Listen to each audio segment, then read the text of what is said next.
तुमच्या घराचा मुख्य दरवाजा फक्त ये-जा करण्यासाठी नसतो.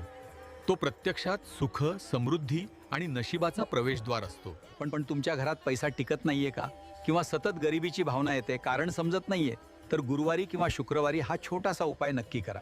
एका लाल कपड्यात थोडी पिवळी मोहरी घ्या, त्यात 2 गोमती चक्र आणि 1 तांब्याचं नाणं ठेवा. आता त्याची छोटी पोटली तयार करून घट्ट बांधा. ही पोटली मुख्य दरवाजाच्या चौकटीला बांधा, दिसेल अशी. आतून किंवा बाहेरून बांधा, पण लोकांच्या नजरेत आली पाहिजे.